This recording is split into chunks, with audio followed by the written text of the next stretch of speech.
Innal hamdalillah nahmaduhu wa nasta'inuhu wa nastaghfiruhu wa natubu ilaihi wa na'udzu billahi min shururi anfusina wa sayyiati a'malina. May yahdihillahu fala mudilla lahu wa may yudlil fala hadiyalah. Wa asyhadu an la ilaha illallah wahdahu la syarikalah wa asyhadu anna Muhammadan abduhu wa rasuluhu la nabiyya ba'dah. Ya ayyuhalladzina amanu taqullaha haqqa tuqatih wa la tamutunna illa wa antum muslimun. Fa inna asdaqal hadithi kitabullah wa khairal huda huda Muhammadin sallallahu alaihi wasallam. Wa syarrul umuri muhdatsatuha wa kullu muhdatsatin bid'ah wa kullu bid'atin dhalalah wa kullu dhalalatin finnar. Ma'asyiral muslimin usikum wa nafsi bittaqwallahi faqad fazal muttaqun. Al-Imam Ahmad meriwayatkan dalam musnadnya dari hadis Anas bin Malik radhiyallahu taala anhu, beliau berkata, "Kunna julusan ma'a Rasulillah sallallahu alaihi wasallam." Suatu hari kami para sahabat duduk bersama Nabi sallallahu alaihi wasallam. Maka Rasulullah SAW pun berkata, "Yatlu alaikumul ana rajulun min ahlil jannah." Akan muncul sekarang seorang lelaki penghuni surga. Fatala'a rajulun minal ansar tantifu lihyatuhu min wudhu'ihi qad ta'allaqa na'alaihi fi yadihi shimal. Tiba-tiba muncul seorang lelaki dari Ansar dalam kondisi jenggotnya masih bercucuran bekas wudunya. Kemudian dia memegang sendalnya dengan tangan kirinya. Falamma kana al-ghad, tatkala keesokan harinya dalam kondisi yang sama, para sahabat duduk bersama Nabi sallallahu alaihi wasallam. Faqala Rasulullah sallallahu alaihi wasallam, maka Rasulullah SAW mengucapkan dengan perkataan yang sama, akan muncul sekarang seorang lelaki penghuni surga. Fatala adzalika ar-rajul mithla halatihi al-ula. Datanglah atau muncullah lelaki tersebut, lelaki yang sama dengan kondisi yang sama, yaitu jenggotnya masih bercucuran air wudu, kemudian sambil menggantung sendalnya dengan tangan kirinya. Falamma kana yaumul tsalits, tatkala hari ketiga, faqala Rasulullah sallallahu mithla maqalatihi al-ula. Rasulullah sallallahu mengucapkan perkataannya yang sama, akan muncul sekarang seorang laki penghuni surga.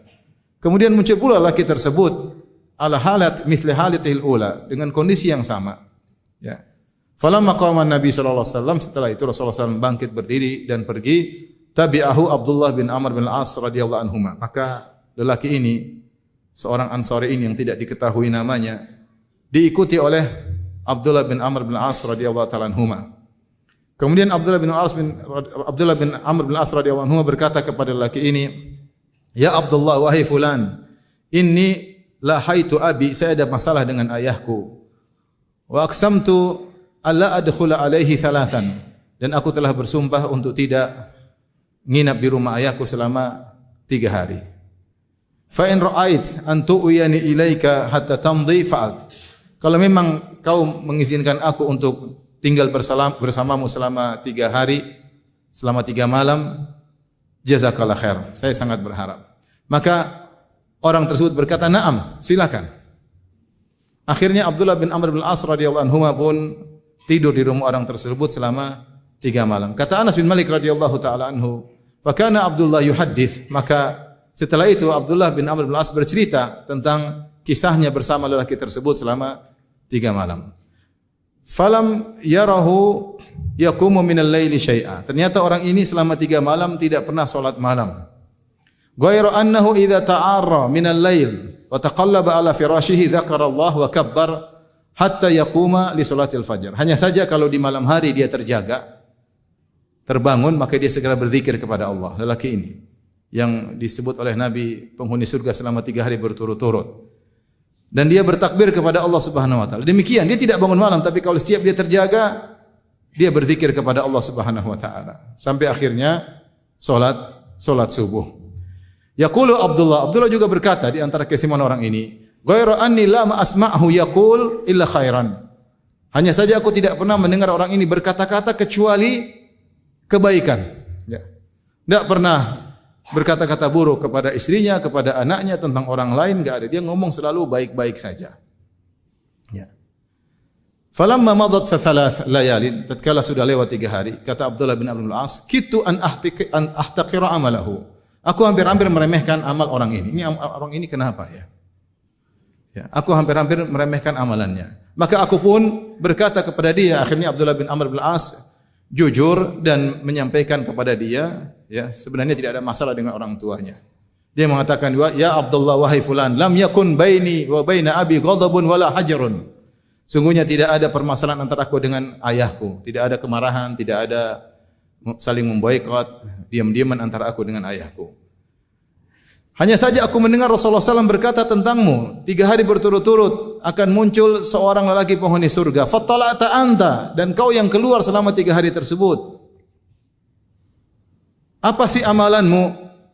Fa'aradtu an awiya ilaika li'anzura ma amaluka hatta aqtadiya bika. Maka saya ingin tidur di rumahmu untuk melihat apa sih amalmu yang buat engkau dikatakan oleh Nabi masuk surga selama 3 hari berturut-turut, supaya saya bisa tiru. Falam araka ta'malu katsira amalin. Namun setelah 3 hari saya tidur bersamamu, saya tidak melihat engkau melakukan amalan-amalan yang banyak. Famal ladzi balagha bika? Apa sih amalanmu sampai Rasulullah SAW mengatakan bahwasanya engkau penghuni surga? Maka hamba yang saleh ini berkata, "Ma huwa illa ma ra'ait." Amalku tidak ada kecuali yang kau lihat itu. Tidak ada yang lain. Akhirnya Abdullah bin Amr bin Al-As pun pergi meninggalkan orang ini. Falamma wallait, tatkala aku pergi, dia panggil aku. "Ya Abdullah, wahai fulan, kemarilah." "Ma huwa illa ma ra'ait." Amalanku tidak ada kecuali yang kau lihat selama 3 hari.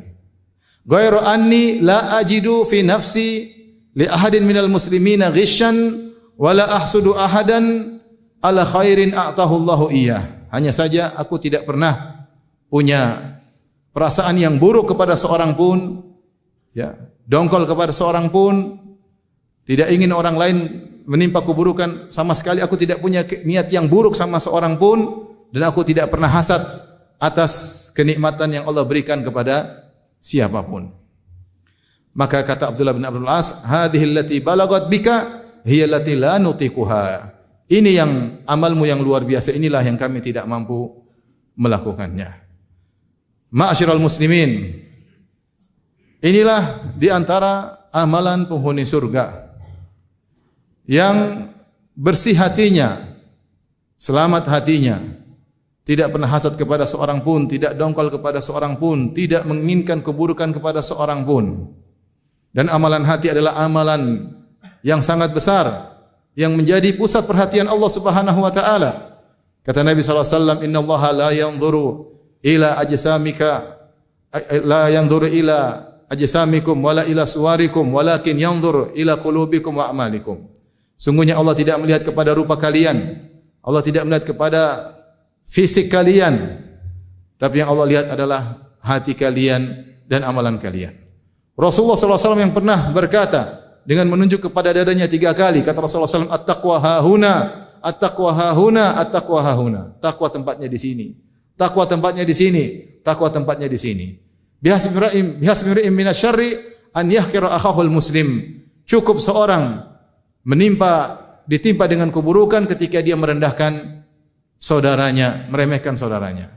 Maka di sini mengingatkan kepada kita untuk perhatian terhadap amalan hati, agar tidak hasad kepada seorang pun dan tidak berniat buruk kepada seorang pun.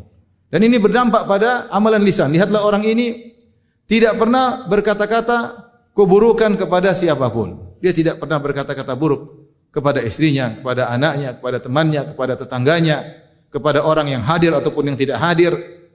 Dia menjaga lisannya. Kenapa? Karena memang hatinya bersih. Keburukan apa yang ingin dia ungkapkan sementara hatinya bersih? Untuk menjadi orang seperti ini perlu perjuangan. Perlu perjuangan untuk membersihkan hati, karena hati kita dihinggapi dengan berbagai macam penyakit dari apa yang kita lihat, dari apa yang kita dengar, dari apa yang kita komentari, mengotori hati kita. Seorang hatinya bersih, maka dia telah memiliki sifat penghuni surga. Aqulu qouli hadza astaghfirullah li wa lakum wa lisal muslimin kulli dhanbin khati'a fastaghfiruhu innahu huwal ghafurur rahim.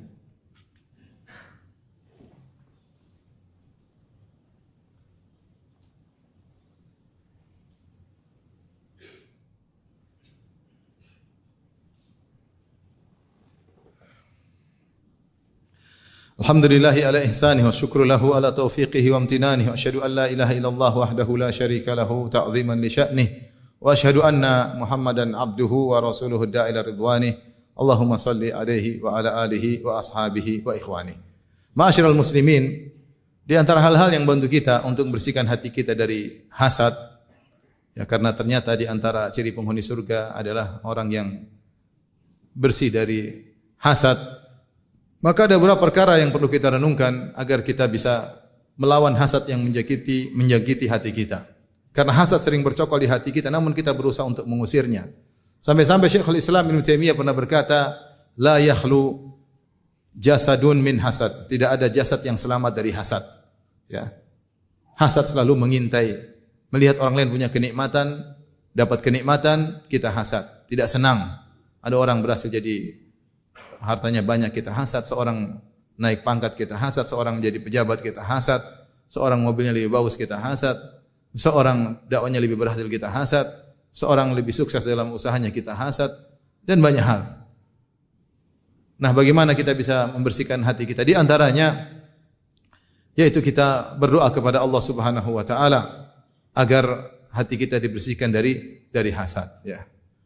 Wala taj'al fi qulubina ghillan lil ladzina amanu. Di antaranya, ya Allah, janganlah Kau jadikan dalam hati kita kedongkolan, di antaranya hasad kepada orang-orang yang beriman.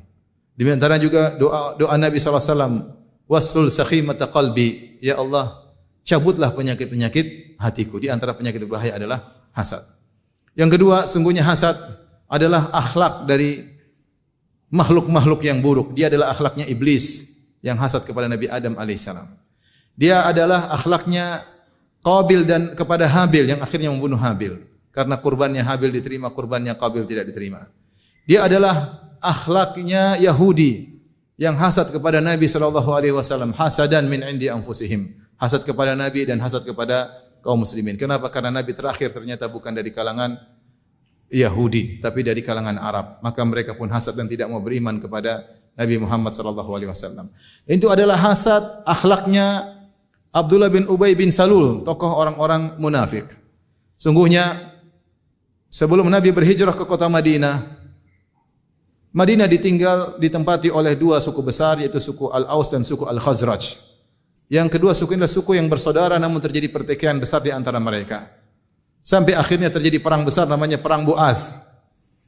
Kemudian banyaklah tokoh-tokoh mereka yang tewas ketika cuma tertinggal satu, yaitu Abdullah bin Ubay bin Salul.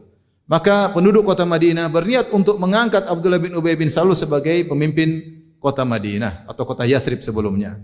Ternyata ketika dakwah masuk ke kota Madinah melalui perjuangan para sahabat, kemudian banyak di antara mereka masuk Islam dan akhirnya datang Nabi berhijrah ke kota Madinah. Akhirnya mereka menjadikan Nabi SAW sebagai pemimpin kota Madinah. Maka hasadlah Abdullah bin Ubay bin Salul kepada Nabi SAW.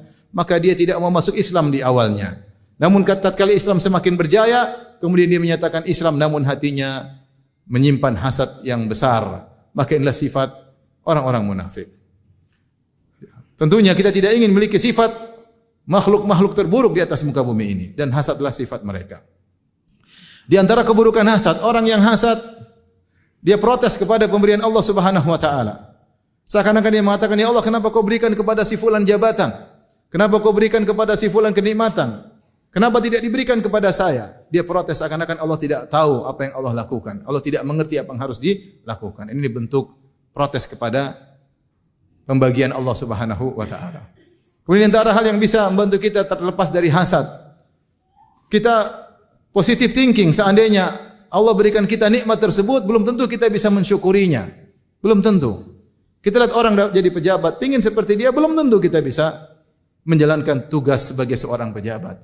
Kita diberikan harta yang mewah, belum tentu kita bisa mensyukurinya. Mungkin kita sombong, mungkin kita angkuh, mungkin kita tidak bayar zakat, mungkin kita merendahkan orang lain, kita enggak tahu. Oleh karenanya ketika kita tidak diberikan nikmat tersebut, kita husnudzon kepada Allah Subhanahu wa taala. Dan di antara bahaya hasad, bahwasanya hasad ini bisa menghabiskan pahala-pahala yang kita miliki. Dalam satu hadis yang dhaif secara sanad namun matannya disepakati kebenarannya, Rasulullah SAW bersabda, "Iyyakum wal hasad, fa innal hasada ya'kulul hasanat kama ta'kulun nar al-hatab." Waspadalah kalian dari hasad, sungguhnya hasad itu memakan pahala-pahala sebagaimana api yang membakar kayu dengan cepatnya. Kalau api sudah menjalar di kayu, kayu cepat hangus, cepat habis. Demikian juga hasad, kalau sudah menjalar ke dalam dada seseorang, maka mudah menghabiskan pahalanya. Kenapa? Karena hasad tidak membuat seorang akan berdiam diri, dia akan ngomong. Dia akan menzalimi orang yang dihasati. Mungkin direndahkan, mungkin digibahi, mungkin dituduh yang tidak-tidak. Sehingga hasad mengantarkan kepada perbuatan zalim. Hasad mengantarkan perbuatan zalim. Sebagaimana Qabil berbuat zalim kepada Habil. Sebagaimana saudara-saudara Nabi Yusuf berbuat zalim kepada Yusuf. Semua karena apa? Karena hasad. Lihatlah sifat penghuni surga yang kita sebutkan di awal hadis. Dia tidak pernah ngomong keburukan tentang orang lain. Kenapa dia tidak hasad sama seorang pun? Kemudian di antara hal yang bisa membantu kita meninggalkan hasad, bahwasanya kalau kita hasad, sungguhnya kita menzalimi diri sendiri, bukan menzalimi orang lain. Orang yang paling sengsara dari hasadnya kita adalah kita sendiri. Kita yang pertama sengsara. Melihat orang dapat nikmat, kita yang sengsara. Dia bahagia, kita sengsara. Dia semakin bahagia, kita semakin apa? Sengsara. Oleh karenanya, di antara ciri-ciri penghuni surga, tidak ada hasad di antara mereka. Penghuni surga, tidak ada dongkol di antara mereka, tidak ada hasad di antara mereka. Kata Allah Subhanahu wa taala, "Wa naza'na ma fi sudurihim min ghillin ikhwanan ala sururin mutaqabilin." Kami cabut dari dada-dada mereka ghil, dengki, semua keburukan hati. Kemudian mereka pun di surga saling berhadap-hadapan, saling bertatap-tatapan dengan penuh kebahagiaan.